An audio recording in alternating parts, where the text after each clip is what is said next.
우리 지난 시간에 번제에 대해서 우리가 함께 살펴보았습니다. 우리 제사에는, 구약의 제사에는 여러 가지 제사 지내는 종류가 있었는데 그 중에 첫 번째가 번제였습니다. 가장 많이 드려지는 게 번제예요.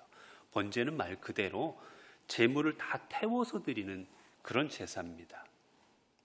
이 번제를 드리는데 우리 말씀 속에서 우리 어떻게 번제를 드려야 되나, 하나님께서 정해주신 다 방법이 있었고 그 방법 속에서 우리는 오늘날 우리가 하나님 앞에 드리는 예배를 어떻게 드려야 되는지를 우리는 또한 알 수가 있었습니다.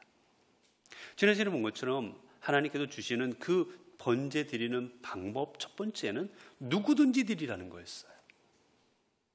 노예든 귀족이든 아니면 나이가 많든 나이가 어리든 상관하지 말고, 남녀노소 누구든지 상관하지 말고 이 땅의 모든 사람들은 하나님 앞에 예배를 드려라. 이게 첫 번째 원칙이었습니다.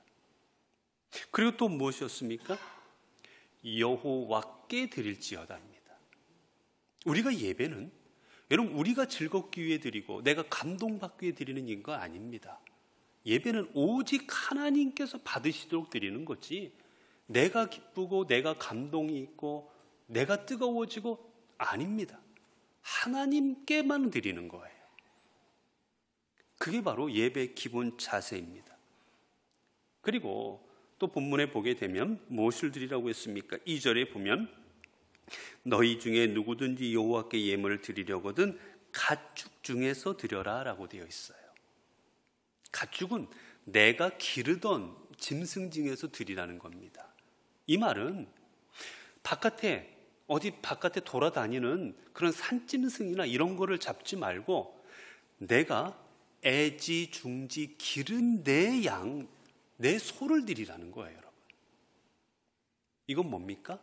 희생이에요. 여러분, 예배를 드릴 때는 여러분 그저 값없이 드리는 거 절대로 아닙니다. 여러분 그렇잖아요? 우리 여기 연포산에 저는 가보지 않았지만 멧돼지들 돌아다닌다고 하던데 그 멧돼지 한 마리 잡아가지고 드리면 얼마나 좋아요. 근데 하나님은 용납하지 않으십니다. 내가 애지중지 기른 내 가축을 드리라는 거예요. 내 희생, 너가 그곳에 드린 내 노력, 내 정성, 그걸 가지고 드리라는 거지 그저 공짜로 그런 걸로 하나님 앞에 드리려고 생각하지 말라는 겁니다. 우리 함께 말씀 볼까요? 자, 사무엘하 24장입니다. 사무엘하 24장 18절에서부터 사무엘하 24장 18절에서 24절까지의 말씀입니다. 25절까지를 한번 볼게요. 사무엘하 24장 18절에서 25절까지 제가 여러분에게 읽어드리도록 하겠습니다. 이날에 갓이 다윗에게 이르러 그에게 아뢰되 올라가서 여부수 사람 아리우나의 타작마당에서 여호와를 위하여 제단을 쌓으소서 하매 다윗이 여호와께서 명령하신 바 갓의 말대로 올라가니라. 아리우나가 바라보다가 왕과 그의 부하들이 자기를 향하여 건너옴을 보고 나가서 왕 앞에서 얼굴을 땅에 대고 절하며 이르되 어찌하여 내 주 왕께서 종에게 임하시나이까 하니 다윗이 이르되 내게서 타작마당을 사서 여호와께 제단을 쌓아 백성에게 내리는 재앙을 그치게 하려 함이라 하는지라. 아리우나가 다윗에게 아뢰되 원하건대 내 주 왕은 좋게 여기시는 대로 취하여 드리소서. 번제에 대하여는 소가 있고 뗄 나무에 대하여는 마당질하는 도구와 소의 멍에가 있나이다. 왕이여 아리우나가 이것을 다 왕께 드리이다 하고 또 왕께 아뢰되 왕의 하나님 여호와께서 왕을 기쁘게 받으시기를 원하나이다. 왕이 아리우나에게 이르되 그렇지 아니하다. 내가 값을 주고 내게서 사리라. 값 없이는 내 하나님 여호와께 번제를 드리지 아니하리라 하고 다윗이 은 50세겔로 타작마당과 소를 사고 그곳에서 여호와를 위하여 제단을 쌓고 번제와 화목제를 드렸더니 이에 여호와께서 그 땅을 위한 기도를 들으심에 이스라엘에게 내리는 재앙이 그쳤더라. 아멘. 이게 무슨 내용이냐면 다윗이 이제 나라를 잘 다스려 나라가 강성해졌습니다. 여러분, 나라가 강성해지니까 다윗이 하고 싶은 게 있었어요. 그게 무엇이었냐면 인구조사를 하고 싶었습니다. 왜 왕이 되면 인구조사를 하고 싶을까요? 여러분? 근데 여러분, 하나님께서 왕에게 금지한 게 있습니다. 금지한 게 있어요. 그 중에 첫 번째 중에 하나가 뭐냐면 인구조사하지 말라는 거였어요. 인구조사하지 말라. 왜 하나님은 인구조사를 하지 말라고 했을까요? 왜 하나님은 그랬었을까요? 여러분, 내가 인구조사를 하면 내 백성이 몇 명인지가 나와요.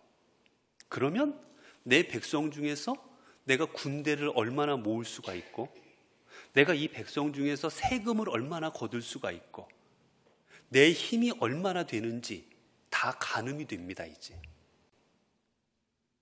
그렇잖아요. 내가 다스리는 우리 인구가 200만 명이다. 200만 명 중에 20대 이상이 몇 명 하면 내가 군대를 소집하면 얼마의 군대가 모이겠구나. 저들한테 세금을 받으면 내가 얼마의 돈이 생기겠구나. 자신의 힘을 알게 됩니다. 하나님께서는 그걸 금하십니다. 왜요? 내 군대가 100만 명이다. 이러면 왕이 어떻겠습니까? 자만해집니다. 야, 내가 100만 명이 되는 군사가 있구나. 이제 이 군사 이끌고 내가 마음대로 해야지. 내가 이 100만 명한테 세금을 거둘 수가 있구나. 이 세금 가지고 내가 뭔가 내 원하는 걸 해봐야지. 자기 자신을 의지하기 시작합니다. 그래서 하나님이 못하게 하셨어요. 그런데 다윗이 인구조사를 해버렸습니다. 궁금한 거예요. 도대체 내 백성이 얼마나 되는지. 하나님께서 노하셔서 벌을 내리십니다. 결국은 전염병으로 사람들이 많이 죽어나갔는데 이제 그것을 하나님 앞에 사죄하는 의미로 제사를 지내라고 이제 얘기하는 장면이에요. 그래서 아리우나라는 사람한테 가서 이제 제사를 지내는데 그곳에 사람이 보더니만 왕이 자기한테 오는 겁니다. 그리고 자기 집 마당에서 하나님 앞에 제사를 드리겠다라는 거예요. 그래서 이 사람이 어떻게 합니까? 아리우나가 왕이시여, 우리 집에 지금 소와 양 좋은 거 많이 있으니까 마음껏 데려다가 잡아서 드리십시오. 우리 집에 뗄까 말 거 많습니다. 그러니까 이 뗄감 아무거나 두들겨 패가지고 떼가지고 부숴가지고 왕 제사 쓰는데 뗄감으로 쓰십시오. 다 드릴게요. 그렇게 말한 겁니다. 얼마나 좋아요. 왕에게 좋은 제사 지낼 도구들과 재물을 왕에게 선물로 준다는 거 아니겠습니까? 근데 다윗이 때 뭐라고 말합니까? 아니다. 내가 내 것을 가져가지 않겠노라. 공짜로 가져가지 않겠노라. 내가 너에게 뭐 하겠다고 그래요? 값을 지불하겠노라. 값을 지불하겠답니다. 내가 내게서 살이라. 값 없이는 내 하나님 여호와께 번제를 드리지 아니하리라. 여러분, 하나님 앞에 우리가 드리는 예배는 값 없이 드리는 거 아닙니다. 예수 그리스도의 보혈로 말미암아 구원받은 우리들이 하나님 앞에 드리는 이 제사는, 예배는 값 있이 드리는 거예요. 내가 남는 시간으로 드리는 거, 내가 남는 무엇으로 하나님 앞에 드리는 거, 여러분 그거 하나님 원치 않으십니까? 여러분 한번 생각해 보세요. 하나님이 돈 없으십니까? 하나님께서 경배받을 만한 이 땅에 백성이 없으십니까? 여러분, 하나님께서는 부족함이 하나도 없으신 분이에요. 그런 하나님께서 무엇이 부족해서 우리한테 경배받을 걸 목매시겠습니까? 그렇기 때문에 우리가 하나님 앞에 나아갈 때는 내가 남는 시간 가지고 남는 무엇인가 가지고 하나님 앞에서 그냥 이 시간에 이렇게 하나님 앞에 드릴게요. 이렇게 내가 그런 가벼운 마음 가지고 예배 드리는 게 절대로 아닙니다. 예배는 내가 없는 시간이지만 쪼개고, 내가 내 가정에, 내가 일주일간 살면서 내가 그 삶을 통해서 가져왔던 감사의 제목들을 모아서 내가 내 삶에서 가장 값어치 있는 것들을 가지고 그렇게 하나님 앞에 값이시 드리는 겁니다. 그래서 여러분, 예배 드릴 때는 우리가 옷을 입어도 비싼 옷이 아니라 내가 가장 하나님 앞에 드릴 수 있는 깨끗한 옷을 입고 내가 하나님 앞에 드릴 수 있는 최상의 가치로 하나님 앞에 올려드리는 거예요. 그냥 지나가다가. 그래서 여러분, 제가 정말 싫어하는 것 중에 하나가 교회 성경 찬송 안 갖고 오는 겁니다. 여러분, 재물, 오늘 성경에 보면 재물을 누가 가져와요? 직접 예배 드리는 제사 지내는 사람이 재물을 끌고 옵니다. 우리가 하나님 앞에 그냥 쉬운 마음으로 나와서 쉬운 마음으로 자리에 앉아서 그냥 앉아있다 돌아가는 것, 여러분, 그거는 온전한 예배가 아닙니다. 내가 힘들어도, 내가 어려워도 내가 하나님께서 주신 내 말씀 가지고, 내 성경책 가지고 내가 가지고 와서 내가 하나님 말씀을 직접 보고 들춰보고, 여러분, 그렇게 하나님 앞에 드리는 거지, 가만히 앉아가지고 모니터 나오는 거 쳐다보고 모니터 나오는 가사 보고, 여러분, 그렇게 예배 드리는 거 하나님 기뻐하지 않으십니다. 하나님이 뭐가 부족해서 여러분들 와서 예배당에 앉아있는 거 뭘 기대하겠어요? 내가 정말 귀한 마음을 하나님 앞에 드리고자 할 때 그 마음을 하나님은 받으시는 겁니다, 여러분. 여러분, 그렇기에 우리가 하나님 앞에 드릴 때에는, 여러분, 내가 많이 드린다고 좋은 게 아닙니다.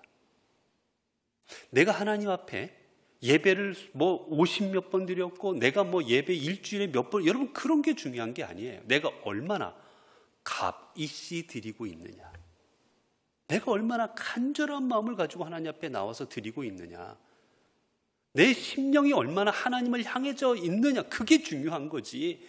내가 몇 번을 예배 드렸고 오늘 헌금을 얼마 했고, 여러분, 그거 하나님 앞에 하나도 소용없습니다. 하나님은 그게 필요한 분이 아니시기 때문이에요. 자, 그 다음에 또 어떻게 드리라고 했습니까? 오늘 본문에 보게 되면, 본문 속에서 우리가 우리 3절에 보면, 그 예물이 소의 번제이면 흠 없는 수컷으로 회막문에서 여호와 앞에 기쁘게 받으시도록 드릴지니라. 자, 어떻게 드리라고, 무엇을 드리라고 그랬어요? 흠 없는 수컷. 이 수컷들은 불쌍하지, 그렇잖아요, 여러분. 암컷은 놔두고 왜 수컷만 잡아 죽입니까? 왜 하나님도 참 그런 생각 안 드세요? 아니, 왜 수컷만 미워하십니까? 같이 자랐잖아요.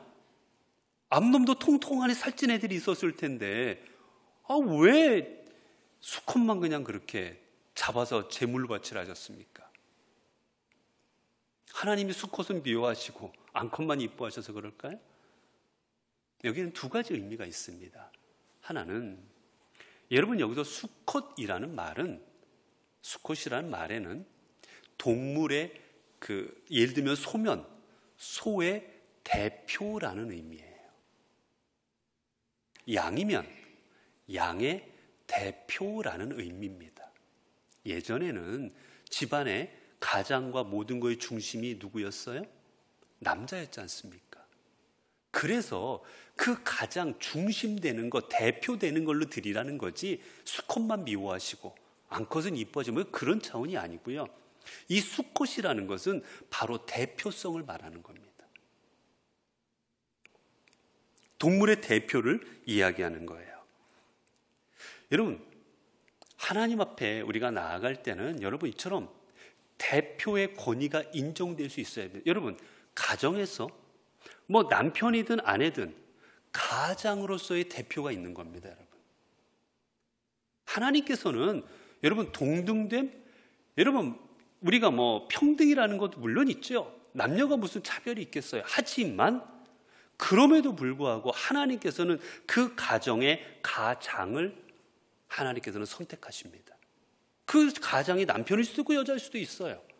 그건 상관없습니다. 하지만 하나님께서는 그 가정의 가장을 통해서 하나님께서는 축복하게 하시고 그 가장을 통해서 역사하십니다. 오늘날 우리가 살아가면서 많이 무너져 버린 것 중에 하나가 대표성이 없어요. 가정에서도 마찬가지입니다. 어디를 가나 대표성이 없이 다 똑같다고 생각을 합니다. 그래 뭐 성경에 어디를 봐도 그렇지 않습니다. 성경은 누구를 차별해라 이런 말은 없지만 언제나 대표를 인정하십니다. 그래서 여러분 가정에서도 남편이든 아내든 가장의 권위를 세워줘야 됩니다. 그 가장을 중심으로 예배를 드리고 그 가장을 중심으로 기도도 하고 그 가장을 중심으로 찬송도 하고 가장을 중심으로서 믿음 생활을 해나가는 거지. 여러분 그때 이 가정이 올바로 되는 거예요. 회사도 마찬가지입니다. 회사도 대표가 있는 거예요. 그 대표를 중심으로 움직여지는 겁니다. 자, 그리고 중요한 단어가 이제 나옵니다. 뭐라고 되어 있습니까? 어떤 제물을 드리라고 그랬어요? 바로 흠 없는 수컷인데 어떤 수컷을 드리라고요?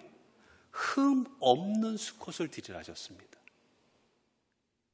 우리가 일반적으로 여러분 어차피 죽여야 되는데 어차피 불 태워서 없애요. 여러분 이거를 어디다가 뭐 팔 것도 아니고 태워버립니다. 완전히 다 태워버릴 거예요. 그러면 이런 데 좀 흠이 있으면 무슨 상관이 있어요? 태워버릴 건데. 어떻게 보면 흠 없는 애들은 팔아야 되고 흠 있는 애들이 죽는 게 더 어떻게 보면 경제적으로 맞지 않겠습니까? 그러나 하나님께서는 말씀하십니다. 흠 없는 것으로 드려라. 하나님 앞에 그렇게 아까운 마음 그런 걸로 드리지 말고 내가 하나님 앞에 드릴 수 있는 가장 귀한 것으로 드리라는 겁니다. 여러분 우리가 하나님 앞에 나올 때는 언제나 최상의 것을 하나님 앞에 드리는 겁니다. 그렇게 아까 말씀드린 것처럼 우리가 하나님 앞에 예배 드릴 때 내 모습도 가장 깨끗하고 가장 귀한 모습으로 하나님 앞에 드릴 수 있어야 되고 내가 하나님 앞에 무엇인가 바칠 때도 그래서 가장 귀한 것으로 드릴 줄 알아야 돼요. 뭐 이게 무조건 맞다라는 건 아니지만 제가 예전에 사역하던 교회에서 교인분들이 그런 분들이 있었어요. 뭐 그게 이제 뭐 이게 약간은 차이가 있을 수 있는데 뭐 이렇게 우리가 쓰다가 보면 이제 본인들이 남는 거 집에 쓰던 물건들이 있지 않습니까? 뭐 저는 그렇게까지 생각은 안 하는데 우리 저희 담임 목사님은 쓰다가 있는 거 교회 가져오면 돌려보내셨어요. 하나님 앞에 본인은 새 거 샀쓰고 하나님 앞에 드리는 거는 중고를 갖다 쓰던 거 하나님 앞에 바치는 그 마음 가지고 하나님 앞에 드리는 거는 필요 없다고 가져가라고. 뭐 그게 옳다 그르다 저는 그 말씀을 드리려는 게 아니라 저는 그 마음을 말씀을 드리는 거예요. 하나님 앞에는 내가 쓰고 남는 이런 것이 아니라 내가 드릴 수 있는 가장 귀한 걸 드릴 수 있는 마음이 있어야 되는 겁니다. 그리고 제가 아까 하나 말씀을 드리다 말았는데 왜 암컷을 드리라고 암컷이 아니라 수컷을 드리라 하셨을까? 여러분 수컷은 한 마리만 있어도 어떻습니까? 암컷이 여러 마리고 수컷은 한 마리만 있어도 이 새끼를 낳게 할 수가 있잖아요. 그런데 암컷은 없으면 새끼를 못 낳지 않습니까? 그래서 하나님께서 또한 제물을 바치는 그 백성들을 위하는 마음에 하나님께 또 수컷을 드리라 또 그렇게 이야기하신 겁니다. 아무튼 여러분 여기서 우리가 중요한 단어는 바로 뭐냐면 흠 없는이라는 말이에요. 여러분 흠 없는 걸 드리려면 우리가 집에서 제일 먼저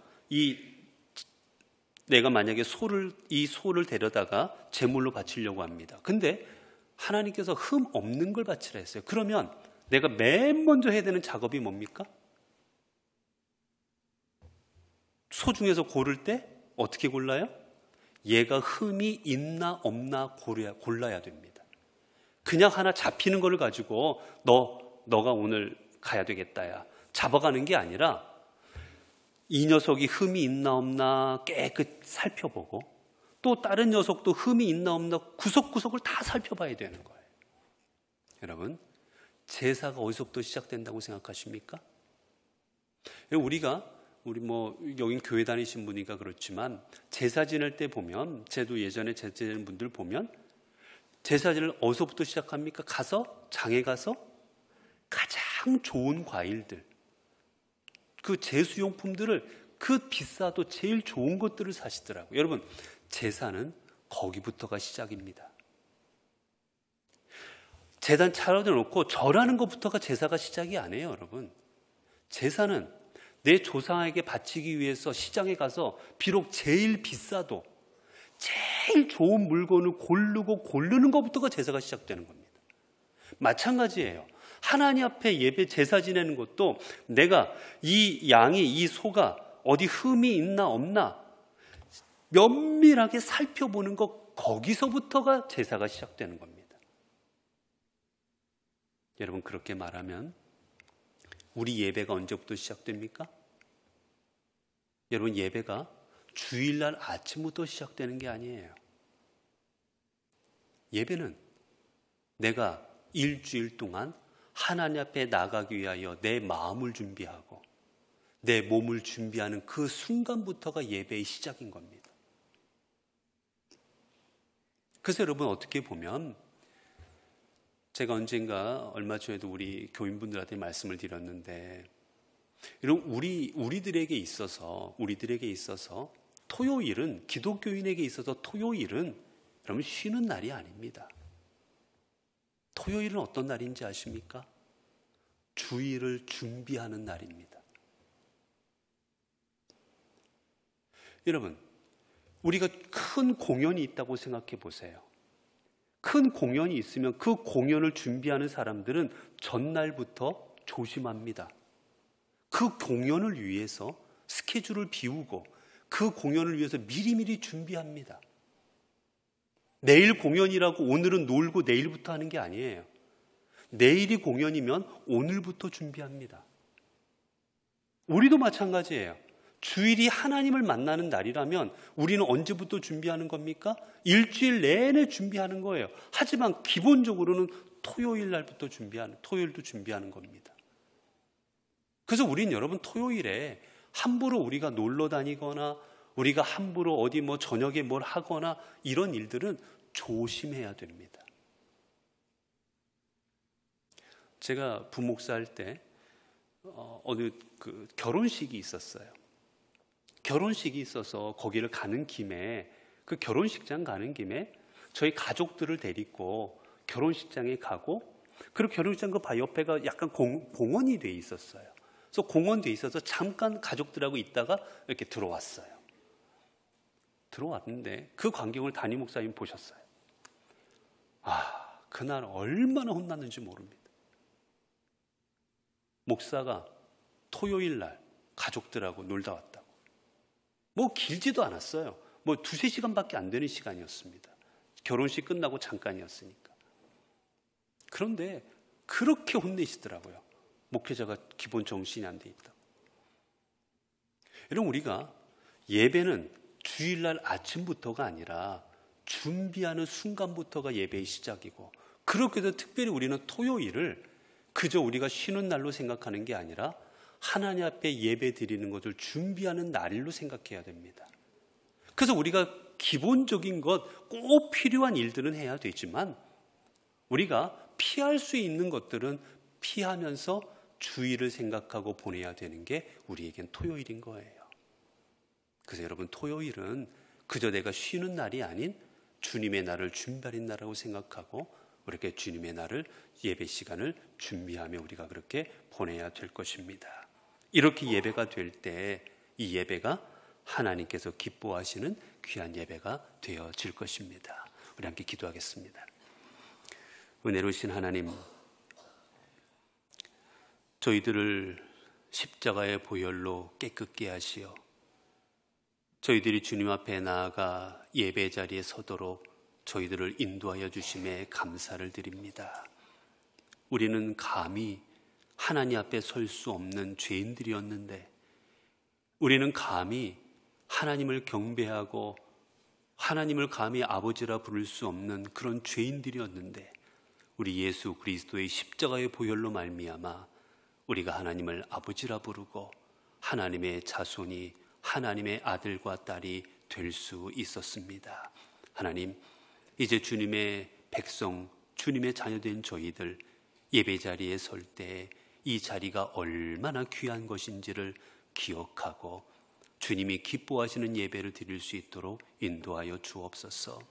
예배를 많이 드리다 보니 이제 마음들이 형식적이 되어가고 예배를 드려도 그 중심이 내가 되어져 가고 예배를 드려도 마음에 회개가 없고 여러분, 우리가 그저 드리는 예배가 하나님 그저 매번 드리는 그저 지나가는 형식에 불과한 예배 드릴 때가 많았습니다. 하나님, 이제 저희들이 예배를 내가 기쁜 예배가 아니라 하나님이 기뻐하시는 온전한 예배를 드리는 저희들이 되게 하옵소서. 이제 저희들이 예배 때 하나님 주님 앞에 그저 몸이 주일날 나와서 드리는 예배가 아니라 우리가 일주일 동안 특별히 토요일엔 하나님 앞에 드릴 예배를 마음으로 준비하며 우리가 몸을 준비하며 그렇게 합당한 예배를 드릴 수 있게 하여 주옵소서. 우리 주 예수 그리스도 이름으로 기도드리옵나이다.